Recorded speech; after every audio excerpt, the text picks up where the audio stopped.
you talk about yourself has a profound impact on the way you feel on a physical, spiritual, and mental level.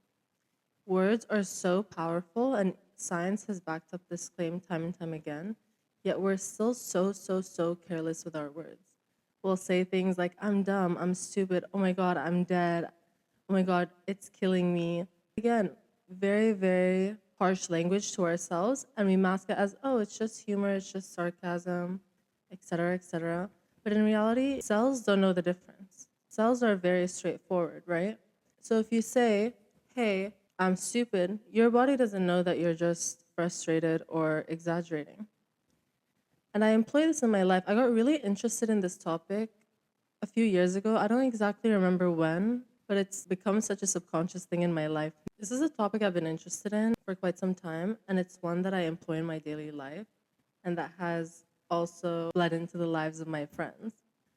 So I used to be very lax with my words too. I'd be like, oh, I'm lazy. Oh, I'm so stupid. That's so dumb. I'm so dumb. And slowly but surely, I started changing those terms. So first, it was hard. I missed it a lot of the times, and it took a lot of concentrated and conscious effort to do this on a daily basis. But now I do it on such a subconscious level, I find myself even correcting my friends. And when I first heard of this topic a couple years ago, I didn't think it held much basis, if I'll be honest with you. But I think I was at a point where I really needed to figure out how to feel better about myself, so I was willing to try anything. So I decided to start trying these techniques. It's something that Joe Dispenza and Abraham Hicks talk a lot about in their teachings and their philosophies. So I decided to employ it. Why not? Worst that can happen is nothing, right? I started replacing I'm lazy with I'm tired or I'm burnt out. I never, ever say I can't do something. Instead of saying I can't, I'll say I'll figure it out. I can figure it out. And guess what? I always figured it out. But when I would say I can't, there would be times where I'd hit a wall. I also never, ever speak down on my intellect. I'll never say I'm dumb or I'm stupid if something happens. I'll say, oh, that's silly. And at first, this took a very concentrated and conscious effort. But over time, it became so subconscious that now I literally police my friends about it too. And it's subconscious. For example, if my friend says I'm dumb about herself, immediately, without skipping a beat, I'll be like, don't say that about yourself, and continue to answer her or respond to what she was saying. And at first, I felt really silly. Honestly, I felt very silly. But over time, I really did see a shift in how I was feeling. The world seemed nicer, like cliche, but colors seemed brighter. Everything felt better because I was being nicer to myself. And what's crazy is it really goes to show how your relationship with yourself will really change the way you experience other people. Because as I started to be kinder to myself and view myself with more empathy and grace, I started giving that empathy and grace or viewing others with that same empathy and grace. I am much less likely to call someone stupid or dumb. And let's be honest, we all have those moments. But I think before, when I was less kind to myself, I was so quick to jump and judge others and be less kind about others. You know, in those moments when we gossip, because we all gossip, it's human nature. And overall, it just really improved my quality of life. I was happier, I was treating other people nicer and with more grace, and so they were kinder to me. Because even though before, when I was not happy with myself, I would still treat people with kindness. But energy really matters. Energy really matters, dude. And like, if you're unhappy with yourself, if your energy is negative, even when you're kind to people, they feel it. But when your energy is positive, when you radiate kindness and grace, people want to be around you. You lift other people up. And the crazy part is, science backs this up too. Time again, there have been scientific studies proving this very point. One that's pretty popular that most people will know about is talking to rice in a jar. There's an experiment often done with elementary school kids where they'll talk to rice in a jar. They'll talk to one critically and they'll talk to one with kindness and positivity. The one that they talk to critically grows toxic mold so quickly, and it's black. Whereas the other one is way more likely to stave off that infection of mold. Isn't that crazy? Even rice, grains of rice react to the words we say. So how can we not think that our own bodies will react to the words we say? It's mind-boggling. We think we're so above everything else in nature when we are exactly like nature. Even plants. There are so many studies that talk about if you talk kindly to your plants, if you speak to your plants with love, they flourish and they grow, and the fruit is sweeter and riper. And if you talk to plants critically, if you're harsh to them, then they wilt and they don't grow as nicely, or they're much more likely to succumb to infection. There's even been studies that show this on a cellular level in human beings, which is crazy. So, to give you a little background on me, I studied biology. Biology is my main passion. I love science. No matter what, I keep up with the science. It's very interesting to me. And when you study biology, there are a couple different classes you take that aren't just bio classes. You take chemistry classes, physics classes, etc. So, in terms of cells, there has been recent studies that show when you speak to your cells positively and with kindness, they flourish. There's less stress and their cellular replication process is improved. Whereas if you speak to yourself negatively and with criticism, it's shown that cells are put under more stress and have a more tumultuous cell reproduction process. And okay, this is a lot of science terms, so let me break it down for you. Your cells need to replicate. You know how your skin cells die and fall off, and then you have new skin cells? They need to replicate. When your cells replicate, every time that they replicate, it's a risk. But our body has made this process so pristine and so perfect that we're able to replicate cells well and perfect every time because the cells have to be perfect. However, in cases of cancer, this is why cancer is so hard to treat, it's that replication process that's affected. So imagine if you talk to yourself critically on an extreme level, imagine this. You talk to yourself so critically on an extreme level, and say you have a predisposition to cancer. By this theory, and this is not a science that was linked in a study, this is an observational correlation theory that I have. If you have a predisposition to cancer, and then you're speaking to yourself so negatively, it stands that it could be possible you increase your chances of getting cancer because you're putting your cells under so much oxidative stress because of the critical way that you're speaking to yourself. And all this science is out there for us, right there for the taking. But there's a barrier to entry. Most people don't have a scientific background, so reading those studies make absolutely no sense to them. And the mainstream media won't push out this kind of information because it goes against what they're trying to do, which is make us cogs in a machine. If we think too critically, if we're happy with ourselves, if we're content, if we're viewing the world positively, there is so much of the capitalistic world that would fall in consequence of that. Now, this sounds kind of like a conspiracy theory. I don't know if this is a conspiracy theory, but I digress. It's not really like that. I mean, it's just observing facts. Maybe no one has pointed this out, but I'm sure most people have already pointed this out. The idea is that we're looking at mainstream media to tell us how to think and how to act as if they give a crap about how we feel in our lives. They have a vested interest in us not feeling our best because if we don't feel our best, we consume to try to fill the void. But there is science out there, and scientists are really, really, really good people. All my teachers had such a commitment to the well-being of nature and humanity. Scientists want the best for us. And I don't know why we don't listen to scientists. Like, it's crazy to me that in this world, people are saying that scientists are BSing and they're listening to like CNN. Please be for real. Please be for real. Scientists spend their whole life dedicated to the subject they're studying. And as we can see in the science, how you speak to yourself profoundly impacts the way you are on a cellular level. And this is only with the information we know. Imagine with all the information that we don't know. You can take this with a grain of salt, but I would say from my experience, from my personal experience, changing the way I spoke about myself changed everything. I lost weight, my skin cleared up, my sleep got better. I was less irritable, I was nicer to my family, I was nicer to my friends. I was way less temperamental or irritable with people in general. I was performing better at work. I could handle the stress better at work. I had more energy. I mean, the list can go on and on and on and on. And it was from such a simple little change. I took this a step further and I also moderated the content I was consuming. And I realized how important the narrative that my body hears is. And so I figured if what I say impacts it that much, also what I consume will impact it. So with my content, I mean, now at this point, I'm not really much of a scroller. At that time, I was a lot more of a scroller. But everything I scrolled on, I completely changed my feed. My whole feed became hopecore, happy videos, positive videos, informational videos, but nothing negative, nothing toxic, nothing talking poorly about themselves, or even negative story times.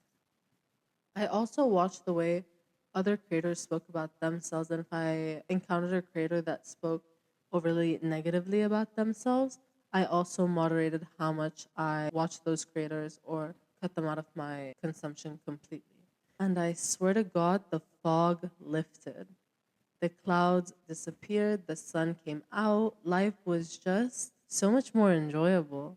I know when people say you can change your life, it sounds so cliche. And I'm no expert, I'm just the girl with a microphone. But I will say, in this specific case, they weren't wrong. At least for me, I feel they weren't wrong. It really did change my life.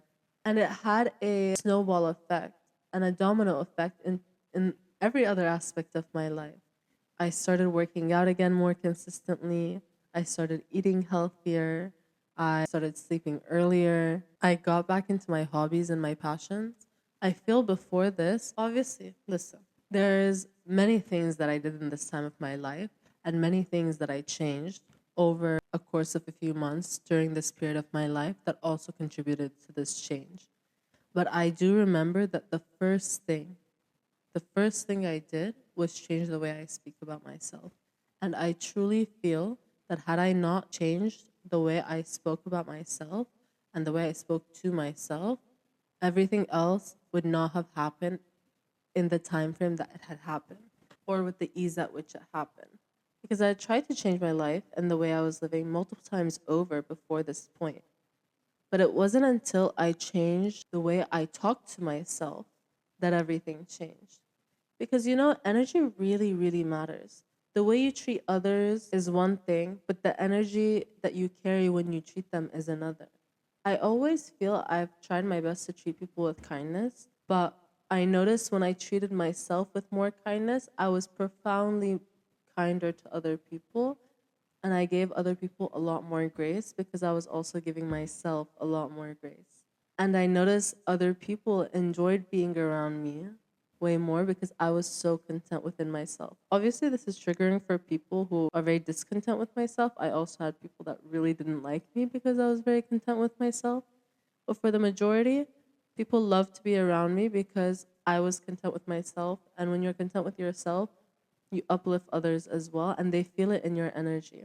I know people say energy is a hoodoo voodoo. People tend to equate energy and horoscopes and astrology, they put them all in one basket. But in reality, energy is a very specific thing that can be separate of those. There's a connection there, and that's something I don't feel like talking about right now, but it's very much its own independent concept as well. I mean, the premise of physics, the premise of chemistry, even the premise of biology in a lot of ways is energy. In chemistry, we learn about force fields. In physics, we learn about force fields. In biology, we learn about energy and energy conversion and how energy cannot be created or destroyed, which I know most of us know about this, right? At least this scientific idea we know about. Everything is energy. And when you learn more in depth about these topics, you learn that everything has an energetic field. Even the smallest units of energy, the proton, the electron, the neutron, they all have a field of energy. And at our basis, if you break it all down, we are a bunch of protons, neutrons, and electrons. So how can we think that, oh, these things have an energetic field, but we do not? We are just a highly complex version of a basic thing. Its property does not dissipate as it becomes more complex. If anything, that property becomes ever increasing.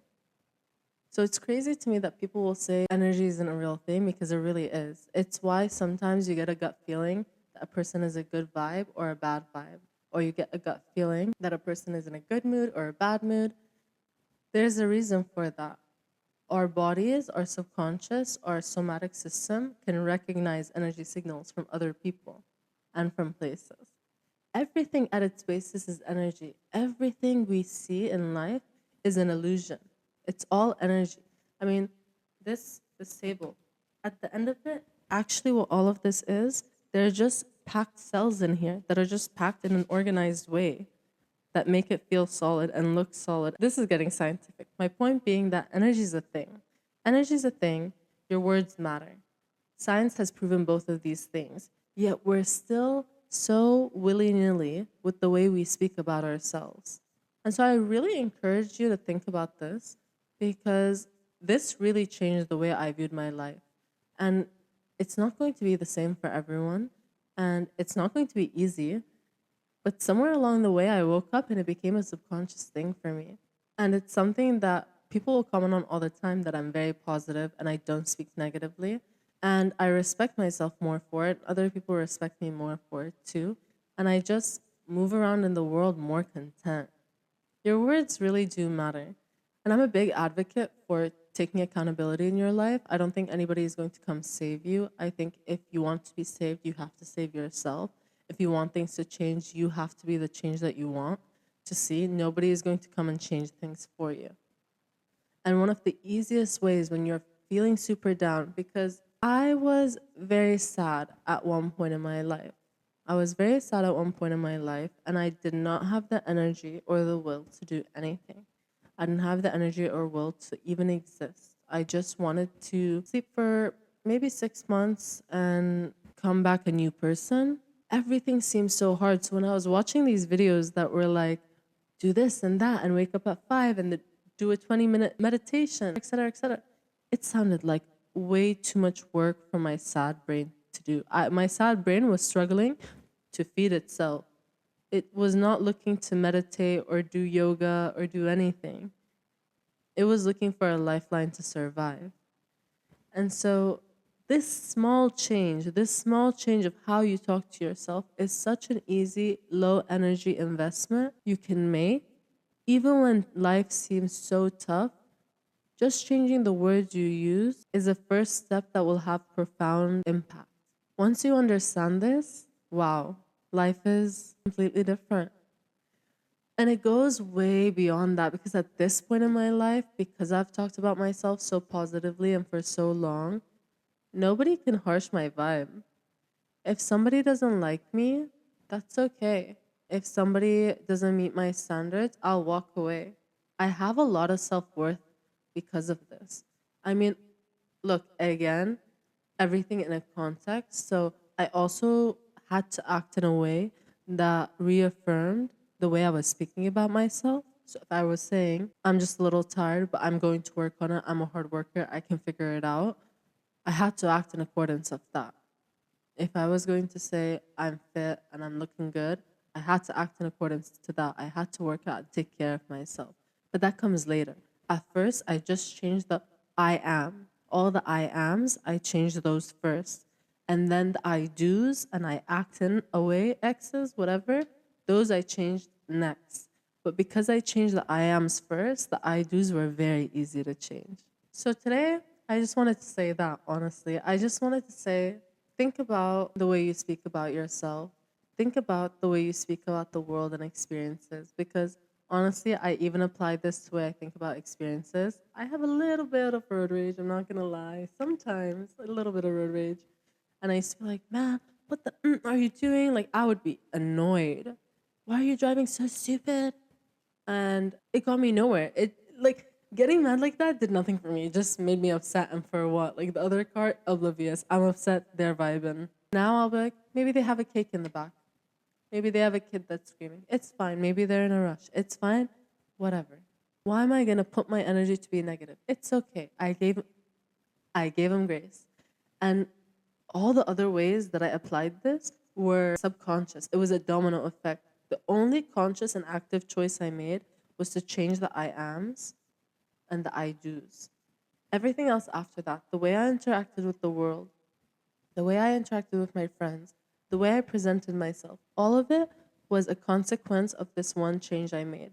So think about how you talk about yourself.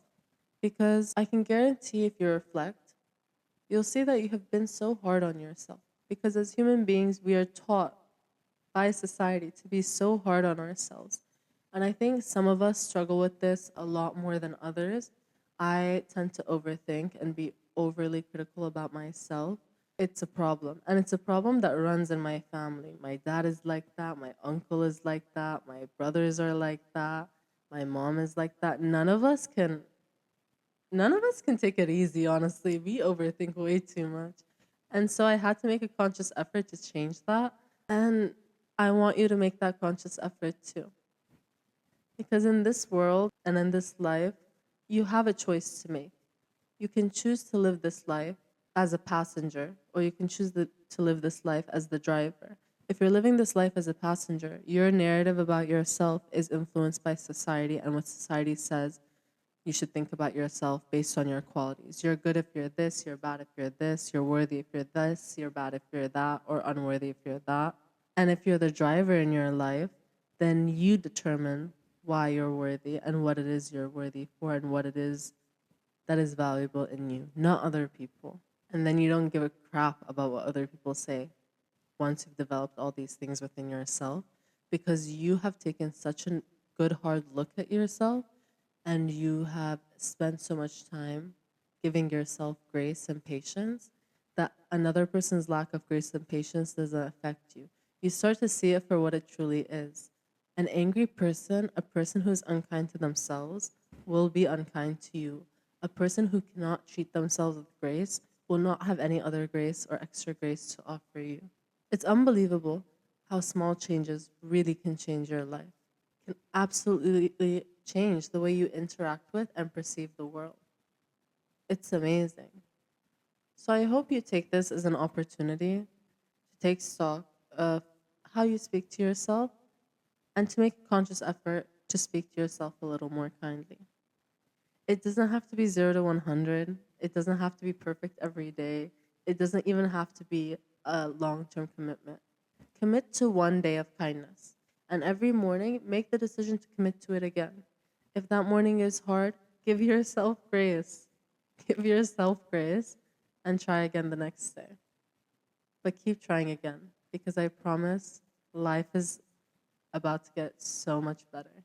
All right. I hope you have a great day. We'll talk later. Good talk. Mwah, mwah. See you. Yeah, that's basically everything I had to say. I hope you think about it. I hope you choose yourself and give yourself grace. I think we all deserve a little more grace in this life. And I'll talk to you again soon. Bye.